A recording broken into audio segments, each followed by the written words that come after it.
Guys, so welcome to my 10-minute tutorials. Today we're going to work on chin stand.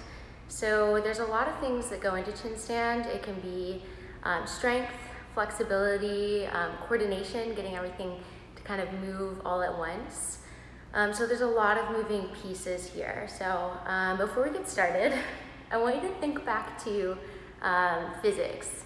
So if you ever took that class in school. So one of the big things about chin stand is it gets easier the more flexibility you have. So the more you're able to get your legs and hips to stack over the shoulders, then you're fighting against gravity less.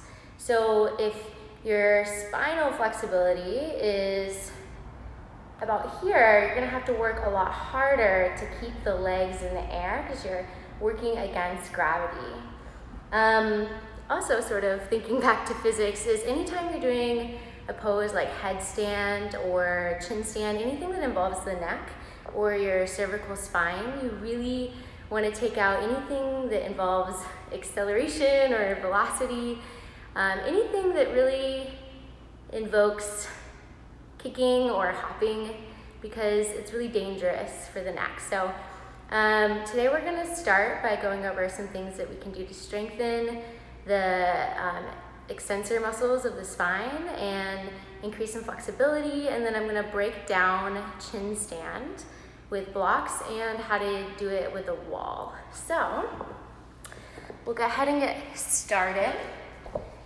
So like a lot of arm balances, one of the great ways to strengthen the deltoids and the triceps and the pec muscles for chin stand is to just strengthen your chaturanga practice. So going back to that foundation. So a lot of times we like to breeze through chaturanga. So maybe just warming up by coming into your chaturanga, staying in that low plank, holding, breathing, trying to build strength here with the elbows stacked over the wrist. Another variation on chaturanga that we practice is knees, chest, chin, and that's actually going to be a great prep posture for a chin stand. So in knees, chest, chin, we'll lower knees to the mat, chest to the mat, chin to the mat.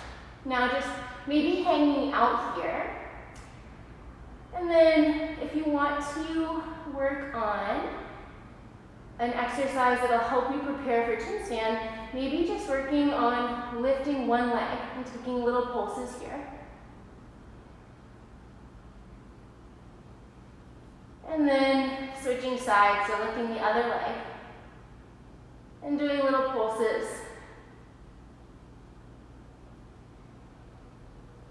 Great.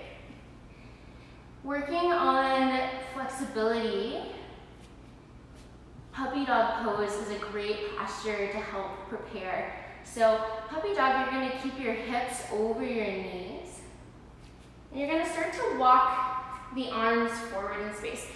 Now, when we're just learning puppy dog, sometimes it's nice to place a block or anything you have at home to add a little height underneath your forehead so that you bring the ground a little bit higher up to you. Over time, you want to work towards getting the forehead all the way to the mat. You can grab the top of the mat if you need a little extra grip so you don't slide.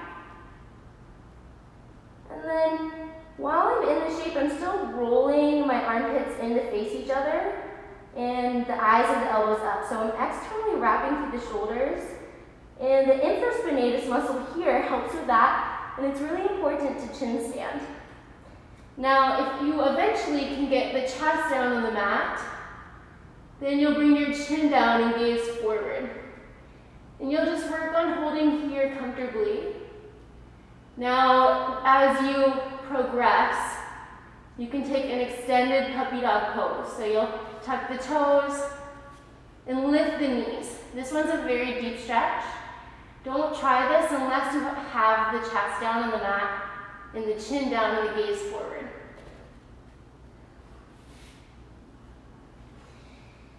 So when we did that knees, chest, chin exercise, One thing that you can also do is you can do puppy dog against a wall. I'm not going to do that because I'll be facing with my butt towards the camera, but you'll do puppy dog against the wall like we just did, and try lifting one leg back like a warrior 3-leg, and just taking little pulses and then switch sides. So you're strengthening the extensor muscles. So basically any muscle that helps assist in back bending that runs down the spine.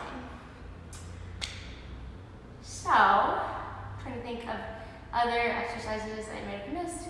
Yeah, so also approaching this after you've really warmed up, done a deep practice, sort of got the back nice and warmed and a lot of heart openers. Now I'm going to go ahead and break down, well actually there's 2 more exercises that we can do. So let's do locust. So Shalabhasana locust.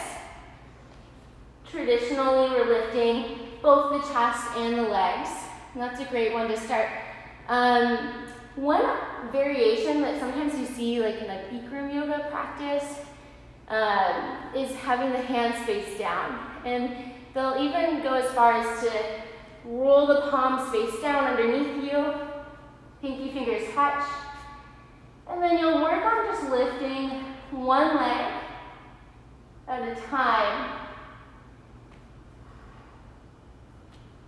Over time, you'll start to strengthen the back muscles enough and press down into the mat to try to lift both legs up. Now this is really great prep for chest stand. You'll notice my legs are over my head. If they're over here, it's a lot harder to hold myself up. If you're wondering how you can strengthen these back muscles, a great exercise that I learned when I used to do dance when I was younger is coming into a full cobra. So you're lifting up, and you might need to have a partner hold your feet down as you're just learning this, because they tend to want to lift off the mat. So again, the more flexible you are, the higher you can get the shoulders up, the easier it is to hold when we let go of our hands. So you'll lift one arm up, and then try to lift the other. And a good goal to work towards is maybe 4 seconds, because this is a very tough back bend. Again, if I'm over here, it's a lot harder to hold up. Okay, so we'll break down chin stand with blocks, and then we'll show you how you can do it with a wall. So, you might want to start with your blocks a little bit higher, depending on your flexibility, and then eventually, as you start to work towards chest on the mat for chest stand, you might start to lower the blocks a little bit more. And especially if you're taller, you might want to start by stacking 2 blocks. I'm going to start with these blocks on the medium height. And what I'm going to do is I'm going to bring my hands just in front of the blocks. I'm going to lower down into a chaturanga so that my elbows are over my wrist and my shoulders stack on the blocks. Notice I'm protecting my neck because there's no weight on my chin here. In chin stand, you don't actually want to be putting the weight on the chin. You want to be using your strength to lift up off the mat. So I'm going to walk my feet in. Okay, so you want to try to get the hips as high over the shoulders as you can, coming back to that flexibility. And then maybe you'll start to lift one leg. And you can just try alternating the legs, building some strength. Eventually, you might try to lift 2. Don't hop, don't kick into it. You want to try to build the strength, press the hands down to lift up. So my elbows are squeezing into my ribs a lot here. I've even seen some people tuck elbows slightly under the ribs when they're first learning this. Sort of like a shelf, but you don't want to rely on resting on your elbows, right? You want to eventually build the strength to have the elbows by the sides, just like we do in chaturanga, to support yourself. And you're using the pec muscles to press the ground away. That way the upper body doesn't collapse through the arms. Another way that you can break this down is by coming to a tabletop. I'm going to move my mat forward just slightly. So I'm coming to a tabletop. I'm going to set up the same way. So I'm going to bring my shoulders down, and my feet are against the wall on this tabletop. And then I'm going to start to walk my feet up the wall. So I'm getting a little more height. My hips are a little bit more over my shoulders than when my feet were on the mat.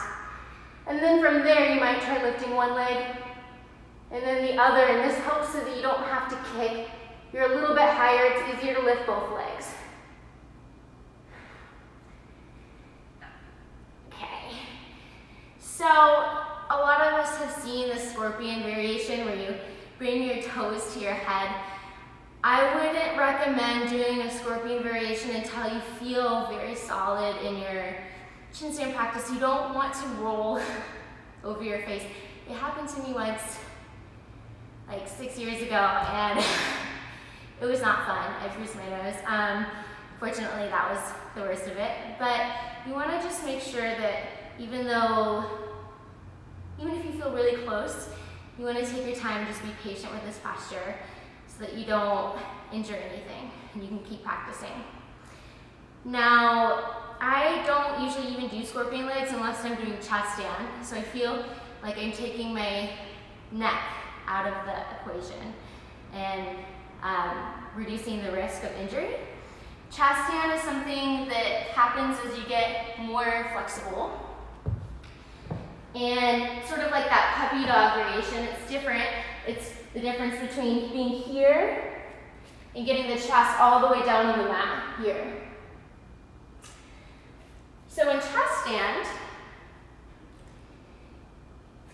rather than keeping the chin on the mat and the feet up, you're going to lower the chest all the way down. And then from there, maybe toes to head.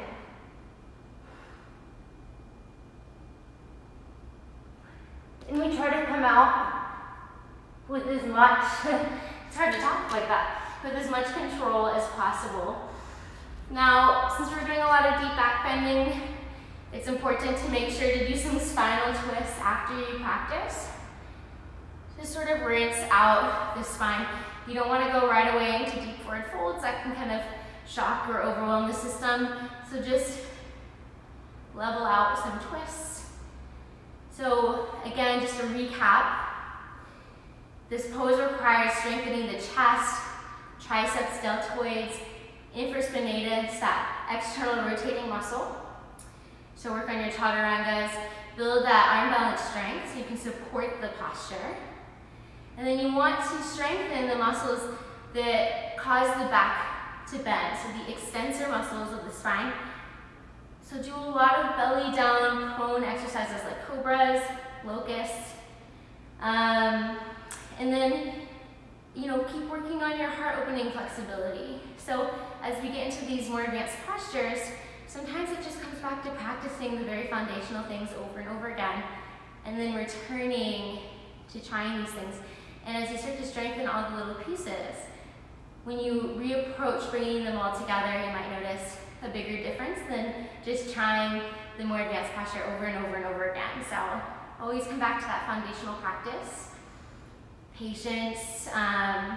Again, if you don't have props at home, I really recommend getting blocks. I have a book called Block Asanas on my website that breaks down a lot of these postures that you can do with blocks as you're working your way up towards doing them without blocks. So DM me if you have any questions. I turned off commenting today just because I had a little commenting mishap last week, but you can always DM me with further questions.